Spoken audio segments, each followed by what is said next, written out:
네, 안녕하십니까. 카센클럽 강재훈입니다. 전일 국내 증시를 보게 되면 실제적으로 수급적인 부분에서는 외국인과 기관 상당히 많은 매도 물량을 쏟아냈다 됩니다. 다만 지수상으로는 하락이 제한된 소폭의 약세로 마감이 되었다는데 우선은 수급적인 부분에서 외국인 같은 경우는 이제 앞으로 당분간은 아주 강한 매수가 들어올 수는 없는 그런 구조이기 때문에 이제 기관에서가 수급을 받쳐주는 그 흐름이 필요한데 어제 같은 경우는 이제 수급이 그런 흐름을 나타내지 못해줬다기 때문에 전체적으로 지수보다는 종목별 하락이 좀 더 큰 그런 모습을 보여줬다 됩니다. 자, 하나씩 보면서 진행하도록 하죠. 먼저 이제 어제 시장 보게 되면은 지수상으로는 이제 0.28% 하락해서 2,762포인트로 마감이 되었습니다. 거래대금은 16조 8천억. 최근 들어서 거래대금이 더 많이 늘어날 때는 뭐 20조까지도 나오긴 했지만 실제적으로는 16조에서 17조 이 사이에서 계속해서 움직인다 됩니다. 우선 외국인이 3,680억이라는 매도를 했다가 되죠. 그래서 외국인 같은 경우는 매도를 상당히 이제 조금씩 늘려가는 모습을 보여줬다가 되고 그다음에 기관에서가 7천억이라는 매도를 대규모로 하면서 지난주 금요일 같은 경우는 기관에서의 매수 부분이 지수의 체갑이라든지 상승 끌고 올라가는 효과를 나타주는데 어제 같은 경우는 또 매도가 나타났답니다. 그래서 프로그램에서가 4,200억 가까이 출회가 되었었는데 그러면 결국은 외국인과 기관의 매도량 규모가 1조가 넘어가는 그 규모였다는 얘기인데 이 부분을 개인 투자자분들이 다시금 다 받아냈다가 됩니다. 그 다음에 선물시장인데 선물시장에서는 역시 좀 더 내려왔다가 되죠. 그래서 선물 같은 경우는 만기가 끝난 다음에 현재는 베이시스가 굉장히 크게 벌어져 있는데 이 베이시스가 확실하게 지금 현재 뭐 선물의 고평가냐 저평가냐 얘기할 수가 없다는 겁니다. 그만큼 연말 배당이 얼마큼 나올지 현재 정확하게 추론을 할 수가 없기 때문에 그런 흐름이 나타나는데 우선은 어제 같은 경우는 선물시장에서 외인들이 대규모의 뭐 매수를 하거나 매도를 하거나 그런 흐름이 없이 하락을 좀 더 나타내 줬다 됩니다. 그러다 보니까 시장에서 베이시스가 다시금 크게 벌어지면서 0.8%까지 벌어졌는데 이 부분이 금융투자에서의 프로그램 매도가 다시금 출회되는 그런 흐름을 보여줬다 됩니다. 그래서 만기 이후로는 이제 순매수가 적은 규모이지만 이어간다 정도 보시면 될 것 같고요. 그 다음에 코스닥인데 코스닥 같은 경우 소폭의 강보합으로 마감이 되었다 되죠. 그래서 거래소하고 또 약간은 다른 형태를 보여줬다 되는데 거래대금이 14조 2천억으로 거래대금이 소폭 증가를 했다가 되고 이제 코스닥 같은 경우는 개인 투자자분들의 신용이 계속해서 굉장히 가파르게 올라온다 됩니다. 그만큼 시장에 대한 기대치도 가지고 있고 시장에서 이런 효과에 대한 기대치 역시도 가지고 있기 때문에 오히려 개인 투자자분들이 코스닥에 대해서 좀 더 적극적인 매매를 한다 이렇게도 볼 수 있는데 외국인 같은 경우 소폭의 매수를 했고요. 기관에서는 매도를 하면서 수급적인 부분에서도 약간은 거래소와 차이가 있었다 보시면 되겠죠. 자, 어제 최근 들어서 거래소 수급 동향 한번 보도록 하죠. 11월 30일 날 그러니까 이제 실제적으로 외국인이 MSCI 리밸런싱으로 인해서 매도 물량이 한번 쏟아졌었던 그때부터 보시면 되는데 실제적으로 이제 MSCI 리밸런싱 같은 경우는 기계적으로 물량이 출회가 되기 때문에 이때 외국인이 2조 4천억이라는 대규모의 매도가 나왔었다 됩니다. 그런데 이후에 이제 12월 4일이죠. 이때까지는 외인들이 매도를 한 것이 아니라 매수를 계속해서 다시금 보여주면서 매도 자체가 축소가 되었었는데 바로 지난주 월요일부터입니다. 12월 7일부터 해서 외국인들의 매도를 조금씩 늘려가는 흐름을 보여주다가 만기일날 매도를 좀 크게 했고요. 그리고 나서 금요일과 그리고 어제까지 해서 외인들의 매도세가 점점 늘어난다 됩니다. 그러면 외국인들의 매도가 나올 때 이 부분을 기관이 받아주면은 좀 더 좋다 되는데 기관 역시 받아줄 흐름이 없다가 되죠. 그러다 보니까 결과적으로 개인 투자자분들이 다 받았다 이야기인데 개인들 같은 경우는 현재 MSCI 리밸런싱이 있었을 때를 제외하고 최근 들어서 약 6거래 동안만 매수 자체가 2조 5천억이 넘는 2조 5천억이 아니라 그죠? 거의 3조 가까운 매수를 했다가 됩니다. 그러면 개인들이 최근 들어서 매수를 굉장히 강하게 했는데 문제는 뭐냐면 시장에서 개인들이 매수를 할 때 금융투자를 비롯한 기관이라든지 또는 외국이라든지 한쪽이 같이 받아줘서 가면은 상승 자체가 탄력 있게 나올 수 있는데 그게 아니라 현재는 외국인이 먼저 시장에서 강하게 올려놓고 어느 정도 차익실을 하는데 그 가운데에서 개인들이 들어왔기 때문에 이 물량이 단기간에 쌓이는 그런 물량이 되고 있다는 겁니다. 그러다 보니까 나중에 기간에서의 이 프로그램, 금융투자에서 매수가 더 들어와서 소화를 해주면은 시장이 좋다는데 그렇지 않는 상태에서 시장 자체의 변동성이 커질 경우는 개인들의 물량이 많아진 만큼 그만큼 시장 역시도 변동이 커질 수 있다는 부분을 생각해야 됩니다. 그래서 실질적으로 이제 최근 6개월 동안에 개인이 3조 4,700억 샀고 금융투자가 이제 9,200억 정도 샀는데 금융투자 역할이 현재는 연말시장까지 가장 중요하다가 됩니다. 그래서 금융투자가 매수를 강하게 해주면 해줄수록 시장에서 체감이 양호해진다 이렇게 될 수 있는데 이 부분이 나올 수 있느냐가 오늘 상당히 중요할 겁니다. 그래서 오늘 같은 경우는 이제 베이시스가 좀 개선되면서 금융투자가 들어온다면은 체감이 다시 괜찮은 그런 모습을 보여줄 수 있다 이렇게 보시면 되겠습니다. 그러면 개인들이 가장 많이 산 게 뭐냐? 사실 그 부분인데, 그러니까 시장에서 딱 7일 시가를 기준으로 이제 생각하게 되면은 바로 이제 12월 첫째 주 6일까지가 지수가 2,730포인트 딱 여기까지 올라왔던 시기입니다. 근데 사실 주말 동안에 이제부터 얘기가 굉장히 많이 나오기 시작했는데 3,000포인트가 얘기가 나오기 시작하고 그 다음에 JP모건이라든지 해외 글로벌 IB 투자은행에서 한국 증시 내년 3,200포인트 간다 이런 얘기들이 계속 나오기 시작합니다. 그러다 보니까 많은 투자자분들이 사야 되는데 사야 될 것 같고 그동안 시장에서 약간 경계감도 가지고 있고 보수적으로 움직이는 사람들이 산다 이렇게 되는데 뭘 사냐 이 부분에서 앞전까지 시장 자체를 시가 최상위 종목군들이 끌고 올라가고 있고 반도체 같은 경우는 슈퍼사이클이 다시 나타날 것이다 기대치가 굉장히 높아지면서 많이 올라가다 보니까 이쪽을 중심으로 매수가 들어왔다 됩니다. 그래서 가장 개인들이 많이 샀다라는 쪽이 삼성전자와 삼성전자 우선주 이쪽에 대해서만 약 2조 정도 나왔고 그 다음에 시총 최상위 하이닉스, 현대차, 카카오, 세트리온, LG화, 기아차, 롯데케미칼 그 밑에 물론 네이버라 이런 쪽도 있지만 전체적으로 시총 최상위에 대한 종목군들을 상당히 많이 샀다는 거죠. 그러면 지금 현재 개인들이 10월 7일 날 12월 7일 시가를 기준으로 해서 수익을 그럼 어떻게 내고 있냐 보게 되면은 삼성전자 같은 경우는 약 1.9% 정도 상승을 현재 수익을 내고 있다 이렇게 된 거 우선주 쪽에서가 오히려 수익이 좀 더 크다가 됩니다. 그런데 그 밑에 하이닉스라든지 현대차, 카카오, 세트리온, LG화학 그리고 기아차, 롯데케미칼 그 외전 쪽도 대부분이 약 1에서 5% 심지어 좀 큰 거 같은 경우는 약 10% 가까운 손실을 본다가 되죠. 그러니까 사실 대형주가 어떻게 보면은 시장을 정확하게 알고 있으면은 대형주 매매는 어렵지 않습니다.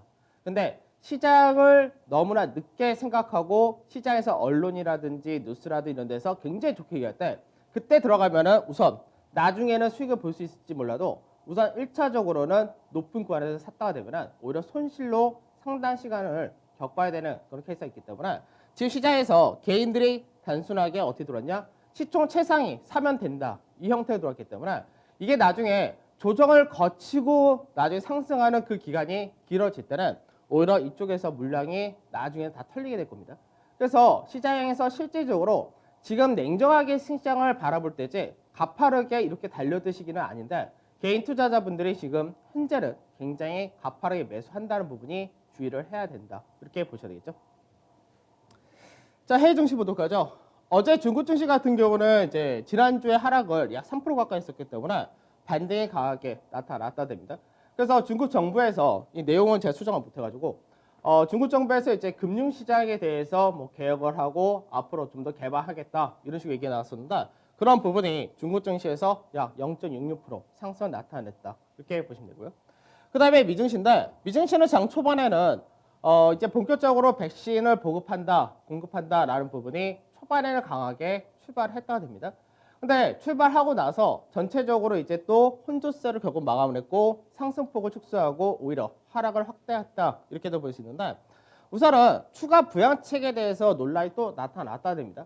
그래서 개인들한테 줘야 되는 실업급여나 이런 것들을 뭐 1,200불까지 지급하지 않으면 오히려 민주당의 샌더스 의원 같은 경우는 거부를 하겠다 이런 식으로 얘기가 나오면서 잡음이 굉장히 많아진 그런 케이스가 되어 있고요. 그 다음에 오펙에서의 원유 보고서가 있었는데 원유 보고서 내용을 보게 되면 내년 원유 수요에 대한 전망 자체가 그렇게 밝지는 않다 이런 식으로 발표 나왔습니다. 그래서 그런 부분들이 시장에서 내년에 대한 시장에서 경기 회복이라든지 이런 것들이 좀 더 낮아질 수 있다. 경계감도 형성이 되었다. 이렇게 볼 수 있습니다. 그래서 전체적으로 시장에서 이제 대형 가치라든지 경기 관련 쪽에서는 오히려 약세를 띈 반면에 성장 쪽에서가 종목별로 강세가 좀 나타났다. 이렇게 됩니다. 그래서 강세를 띄었다 든 쪽에 헬스케어라든지 테슬라 아직까지 S&P 편입에 대한 기대치 가지고 있다가 되는 거고 반도체 같은 경우가 강세를 띈 반면 반대로 이제 에너지 쪽에서 하락을 걷고 소재, 산업재, 금융, 유틸리티 이쪽이 전체적으로 약세 하락을 보여줬다 됩니다. 그다음에 변동성 지수가 이제 24.7까지 오히려 좀 더 올라왔다가 되고요. 유가 같은 경우는 이제 47분선까지 다시금 올라왔다 됩니다. 그러니까 오펙 보고서 봤을 때는 안 좋았었는데 저장 탱커라든지 이런 쪽에서가 뭐 사고가 나타나면서 그 부분이 올라왔다 정도. 그다음에 달러 인덱스 같은 경우가 이제 소폭의 하락을 했고 MSCI 코리아 인덱스 같은 경우는 역시 마찬가지로 소폭 하락을 했다 됩니다. 그다음 원달러 환율 같은 경우도 이제 소폭 상승을 했다 정도 이렇게 보시면 될 것 같습니다. 중국 상해 지수 한번 보도록 하죠. 중국 상해 지수를 보게 되면 우선은 어제 반등이 이제 0.66% 나타났다 되는데 중국 증시가 글로벌 시장 대비, 그리고 실흥 시장 대비해서 사실 상대적으로는 약하다고 되어 있습니다. 그래서 상대적으로 약한 부분이 언제 해소가 돼줄 거냐. 그리고 차트사에서 흐름을 보게 되면은 상단 자리 연내 2,450이라는 자리대를 넘어가긴 했었는데 안착하는 흐름이 나타난 것이 아니라 내려왔다가 되죠. 그럼 이 라인대에서 다시 한번 윗자리에 넘어가려면은 거의 연말이나 내년 초가 돼야지 가능하다 이렇게 되는데 결국 트럼프 임기가 끝날 때 정도 돼야지 본격적으로 모멘텀 봐줄 수 있다 정도 되지 않을까 싶습니다.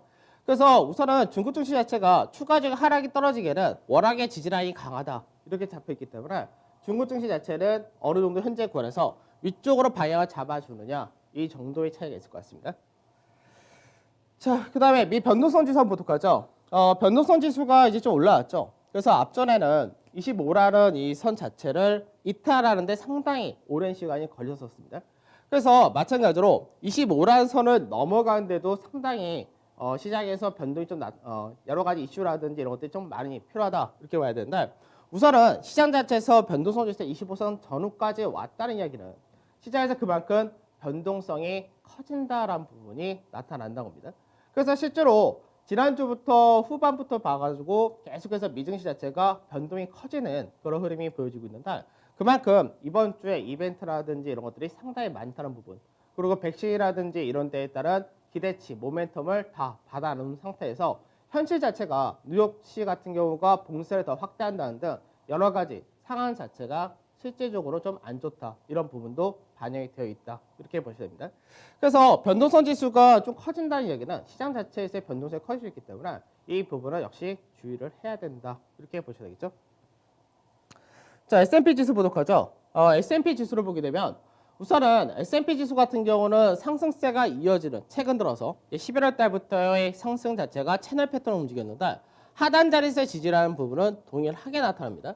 그럼 여기서 추가적으로 위쪽 방향으로 하나가 더 나올 거냐 이게 이번 주 나타날 수 있느냐 이 정도의 차이가 되는 거고 나온 다음에 조정을 받을 거냐 아니면 이 라인대를 이탈하는 과정이 나올 수도 있습니다. 그래서 지금 현재는 채널 패턴의 하단을 지지를 받는 그런 형태를 보여주고 있는데 시장에서 연준회의라든지 미국의 선물옵션 동시 만기라든지 여러 가지 이벤트가 있기 때문에 시장에서 위로 하나 더 나온 다음에 조정이냐 밑으로 떨어질 수 있는 조정이 바로 나오느냐 이 부분은 어느 정도 변동성이 그만큼 커진다 보셔야 됩니다. 자, 나스닥 지수 보도록 하죠. 나스닥 지수도 거의 동일하다가 되는데 나스닥 지수 같은 경우 하단에서 지지를 더 먼저 받고 나서 반등을 하면서 어제 상승을 하다가 앞전에 고가 라인대에서 우선은 저항을 받았다 됩니다. 그래서 상승은 0.5% 상승으로 마감되게 되는데 상단의 매물을 넘어가기에는 거래량 자체가 실리지 않았다는 얘기죠. 그러니까 시장에서 추가적인 모멘텀이라든지 이런 부분이 필요하다는 이야기입니다. 그래서 마찬가지로 시장에서 지금 현재 하나 정도 더 나올 거냐 아니면 이탈할 수도 있는 이탈할 거냐 그 위치에 와 있다 이렇게 보셔야겠죠. 자, 그 다음에 시장에서 지금 국내 증시의 밸류 사실 국내 증시는 밸류 자체가 5년 동안의 최고치 이렇게는 얘기하지만 그동안 그 5년이라는 시간이 국내 증시가 워낙에 저평가를 받고 있었던 그런 시기이기도 하고 글로벌 증시 대비해서 기업들의 실적이라든지 국내 GDP 성장률이라든지 모든 면이 뒤떨어지던 그런 시기였기 때문에 현재 국내 증시가 최근 5년 동안의 최고가를 나타낸다 해서 퍼 밸류상에서 고평가냐 절대 이렇게 얘기할 수가 없습니다. 다만 문제는 뭐냐면 지금 현재 국내 증시는 밸류상에서 부담이 사실 없다고 봐도 상관이 없는데 문제는 미증시를 비롯한 글로벌 증시인 거죠. 그러니까 미증시 같은 경우는 지금 역대 최대 수준까지 올라와 있다 됩니다. 그러다 보니까 지난주에 이제 여러 가지 기업들에 대해서 미국에서 밸류 부담을 이제 얘기를 하기 시작을 하는데 그만큼 시장에서 밸류적인 부분에서는 해외 증시는 상당히 높은 수준을 보여주고 있다가 되는 겁니다. 그다음에 마찬가지로 글로벌 증시 전체가 19.8%라는 높은 수준을 보여주고 있기 때문에 국내 증시가 문제 있는 것이 아니라 지금 현재는 글로벌 시장에서 미국과 일부 국가들에 대한 주식에 대한 밸류 자체가 상당히 높다. 이게 현재는 약간 주의를 해야 될 그런 부분입니다. 자, 그래서 MSCI 코리아 인덱스 한번 보도록 하죠. MSCI 코리아 인덱스는 시장에서 상대적으로 많이 움직였다. 이렇게 나타나게 했었는데 실질적으로는 전체 채널의 상단 자리대 위를 넘어갔었죠. 그러니까 넘어갈 때가 워낙에 가파르게 올라갔었고 그리고 나서 단기간에 계속해서 숨고르기 조정 이렇게 한다가 되는 케이스인데 원래 이제 시장에서 처음에 봤던 그림은 81선 전후라고 말씀드렸었는데 이 라인대까지인데 거의 날짜상으로도 이제 왔다가 됩니다. 그래서 어제 국내 증시에서가 소폭의 약세를 보여줬었는데 MSCI 코리아 인덱스 같은 경우는 조금 더 하락을 했다 이렇게 된 케이스이기 때문에 실질적으로 외국인들이 국내 증시에서 적극적인 매수를 보일 가능성이 좀 낮다 이렇게 되는 겁니다. 그래서 외국인들의 수급 자체가 지금은 강하게 들어오기가 힘든 그런 시기이기 때문에 어느 정도 외국인들이 매도만 완화시켜주고 기관에서 매수가 받쳐주면 지수 자체는 크게 하락이라든지 상승이나 이런 게 없다 하더라도 업종별 종목별로 체감 자체는 조금 개선될 수 있다. 이 정도의 여지를 가지고 시장을 보시면 될 것 같습니다. 자, 어제 시장 보도록 하죠. 어제 시장을 보게 되면 지수 자체는 하락이 작다라고 말씀드렸죠. 다만 업종별로 굉장히 큰 차이가 나타났었다는 날 시총이 높은 IT 그리고 일부 제약 그리고 음식료 같은 코로나가 국내에서 확산이 커졌다라는 부분에 따른 모멘텀 그 실손 보험료를 인상할 수 있다. 이런 개별적인 이벤트 이슈가 있었던 종목들 같은 경우는 제한적인 하락을 보여줬었는데 오히려 상승을 했는데 그 외적으로 지난주에 많이 올라갔던 쪽을 중심으로 해서 차익 실현이 떨어지는 모습을 보여줬다 됩니다. 그래서 지수보다 전체적인 종목들의 하락이 컸다가 되는 건데 이게 지난주 금요일과 정반대되는 케이스겠죠. 그러니까 지난주 금요일 같은 경우는 지수의 상승보다 업종별 종목별 상승이 훨씬 더 크게 나타났었다 된다. 이게 금융 투자를 중심으로 한 프로그램 매수가 강하게 들어왔기 때문이라 그렇고 어제 같은 경우는 프로그램 매도가 또 강하게 출회됐기 때문에 이 흐름이 나타났다 보시면 되겠습니다. 자, 좀 빨리 가야 되겠네요. 수급을 보면은 수급에서 어제 외국인과 기관 현대모비스에 대해서 동반 매수가 들어왔죠. 그러니까 최근 들어서 보스턴 다이내믹스에 대해서 현대차 그룹이 인수를 할 때 앞전 같으면은 현대차 그룹이 어떤 쪽에 투자를 한다 했을 때 현대차, 기아차, 현대모비스 3사가 투자를 했는데 이번 같은 경우는 현대차와 모비스 그리고 글로비스 그리고 정유성 회장의 지분을 직접적으로 산다 이렇게 투자를 했다 되죠. 그러다 보니까 시장에서 현대차와 현대모비스가 중심에 그대로 쓴다 이런 식으로 시장에 해석을 하다 보니까 그런 부분이 현대모비스를 중심으로 그리고 현대차까지 같이 해서 지배구조를 개편시킬 가능성이 높아진다 이런 식으로 좀 부각이 된 케이스였습니다. 그 다음에 하이닉스라든지 뭐 세트리온, 시젠, 뭐 두산 퓨어스 거의 종목별로 매수가 들어왔다 정도. 그래서 외국인이 시장에서 매도가 많긴 했었지만 전체적으로 매수를 한 종목군들도 상당히 많았고 규모 역시도 어느 정도 들어왔다 이렇게 보시면 되겠죠. 다만 매도란 부분이 강하게 나왔다는 부분이 삼성전자 우선주 이쪽에 대해서 매도가 원체 크게 나왔고 그 외적으로 세트로 현대차, 호텔신라 이런 쪽으로 매도가 나왔는데 사실 매수했던 쪽하고 비교하면 거의 비슷하다가 된 겁니다. 그래서 외국인들이 시장에서 가장 많이 파는 거가 가장 많이 들어오고 시세가 많이 나왔었던 시총 상위, 최상위 종목군을 중심으로 매도한다. 이게 계속해서 이어진다가 되는 겁니다. 자, 그 다음에 기관에서 수급을 보게 되면 기관에서도 마찬가지로 현대모비스를 중심으로 들어왔다 되고 녹십자, 현대글로비스 이런 식으로 해서 들어오긴 했는데 전체적으로 매수 규모가 작았다는 수밖에 없겠죠. 그 다음에 매도 같은 경우는 역시 삼성전자를 중심으로 매도가 나왔다. 그러니까 삼성전자 자체가 수급상으로 보면은 어제도 강세 뛰기가 사실 쉬운 그런 구조는 아니었는데 개인 투자자분들이 지난주부터 굉장히 적극적으로 내려올 때마다 산다라는 부분이 있습니다. 그래서 어떻게 보면은 기관이나 외국이나 굉장히 편하게 차익 실현을 하고 있다가 되겠죠. 그 다음에 LG화학이라는 세트로 시총 상위 중심으로 해서 매도가 나왔다 됩니다. 자, 대형지수 간단히 보도록 하죠. 그러니까 대형지수 자체가 실제로 이제 12월 6일 12월 첫째 주가 되는데 첫째 주까지가 2730포인트 전후 코스피 지수가 왔었을 때 그때 라인대를 중심으로 해서 현재까지는 상승폭 자체가 얼마 안 된다고 되죠.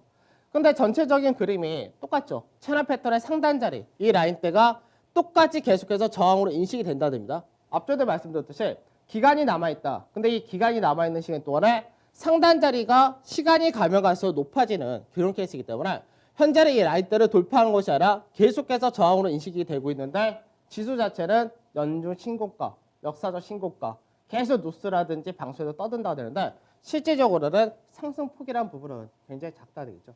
그래서 시장에서 지금 추가적인 강세가 더 나올 거냐라는 부분이 나올 수도 있다가 될 수도 있습니다. 다만 그 부분이 나오려면 적극적인 수급 한 군데가 더 나와줘야 되기 때문에 이게 기관에서 강하게 나오거나 아니면 외국인이 다시 강하게 사거나 이런 가능성이 나와줘야 됩니다.